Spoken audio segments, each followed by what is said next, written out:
je vais m'arrêter 2 secondes quand même sur le cas Vitinha. Parce que moi, écoute, c'est entre ses efforts et en plus sa performance du soir où il met un but et il obtient le péno qui fait basculer à la rencontre, je vais peut-être faire hurler, mais je trouve que la question mérite d'être posée de la concurrence avec Aubameyang. Hein. Moi, je suis désolé. Ouais, je suis partagé, moi, quand même. Mais le truc, c'est qu'Aubameyang, la carte du CV, tu vas lui accorder combien de temps? Attention, Aubameyang, moi, il y a des matchs où c'est CV, oui, quoi. Ouais, mais il y a des matchs où j'étais déçu, mais il y a des matchs aussi où il te fait gagner des matchs. Quoi? Le match contre le Panathinaikos, on l'oublie, mais il met doublé sur le match retour. L'élimination fait que, mais il répond présent sur ce match-là. Tu as le match à l'Ajax où son match il n'est pas bon, mais il met doublé. Il met doublé sur ce match contre l'Ajax.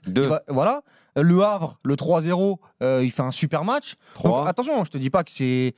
Mais moi, je pense qu'on a du mal à arriver à 50%.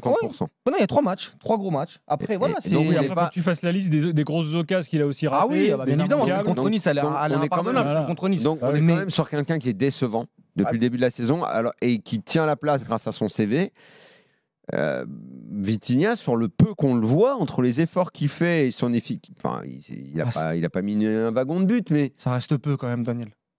Il joue pas, il joue pas à titulaire. On lui a pas donné la confiance. Donnons-lui alors, donnons-lui. Moi, je suis ouvert à ça. Moi, j'ai juste dit, est-ce que la question d'une concurrence, comment dire, saine, sincère, peut se poser. Ça peut être bénéfique pour l'OM et pour les deux. Si tu me dis que Vitinha joue l'Europe ou Aubameyang la Ligue 1 ou l'inverse, parce que Aubameyang il commence à vieillir, Aubameyang il part pour être titulaire dimanche soir. Non, mais moi ça me va. Bon. Maintenant Aubameyang, et moi je suis le premier sincèrement parfois à être déçu parce que il y a des matchs qu'il doit. Le match contre Monaco est pas bon du tout. Le match contre Nice là tu le vois pas du tout. Il a une grosse occasion à 0-0. On dit que c'est Balerdi qui tue le match, mais moi c'est plutôt Aubameyang. Bien sûr, ça c'est juste de dire, c'est honnête. Qui a une énorme occasion à 0-0. Maintenant, ça reste quand même un attaquant, entre guillemets, qui a un CV world class, qui est un mec qui peut, sur un coup, sur une patte, te faire la différence. Et Vitinha, oui, l'état d'esprit est là.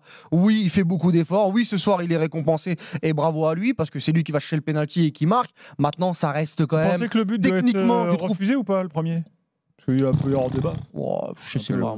Parce qu'il bouscule Vida, là. Je sais pas. Ça siffle, ça siffle pas. C'est comme le péno que Rennes prend. On a le droit de trouver ça sévère aussi.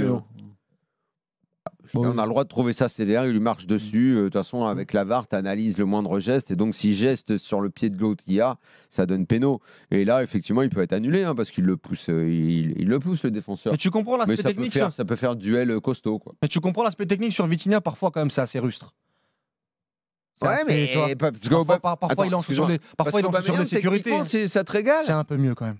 Je trouve ça. Et pourtant, je te parle pas de Kun Agüero, mais c'est pas Kun Agüero 2011. Mais je te le dis que parfois c'est quand même un peu plus. Mais moi, je suis d'accord avec ton idée de concurrence saine.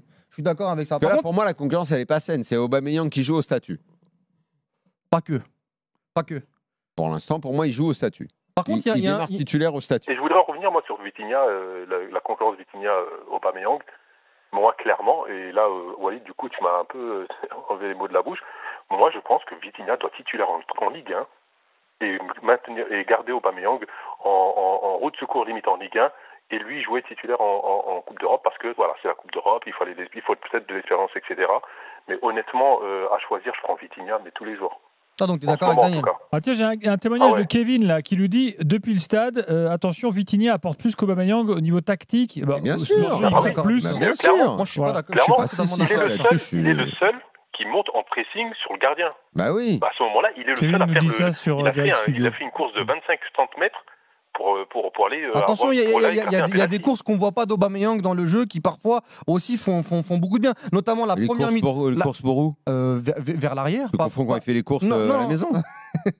Non, vers l'arrière. Course le match contre Brighton, les 30 premières minutes notamment. Regarde, quand Vitinha rentre et quand Aubameyang sort, on est sur un changement d'équipe.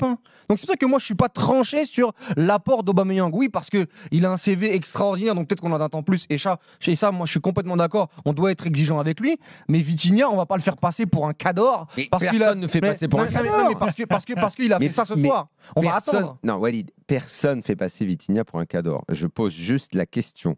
Quand on voit les performances d'Aubameyang, est-ce que Vitinha à qui on accorderait un peu plus de confiance ne mérite pas d'être vu plus souvent. Sur ça, je t'ai dit oui. J'ai dit mériter d'être vu plus souvent. Ça, pourquoi pas? En récompense de ce qu'il montre quand il joue. Mais dire qu'Aubameyang n'apporte rien et n'a rien apporté depuis le début de saison. J'ai pas non plus totalement dit ça. Je dis il y a une concurrence qui n'est pas juste, dans le sens où l'autre joue au statut et au CV, et que Vitinha joue avec une espèce de chape de plomb sur la tronche de son énorme transfert. Il aurait besoin d'être mis en confiance, d'être un petit peu câliné, et à ce moment-là, j'aimerais voir quelles sont ses performances. Okay. J'aimerais voir si vraiment il est habile, pas habile, buteur, pas buteur. Moi, quand je le vois, à part quand c'est un bout de 5 minutes où il va rater un truc et il n'aura pas le temps de se racheter, ben pardon, entre ses courses, son apport, ses remises, en plus, je sais pas pourquoi, on a l'impression qu'on le fait passer pour un boulet, genre qui a une carriole au cul.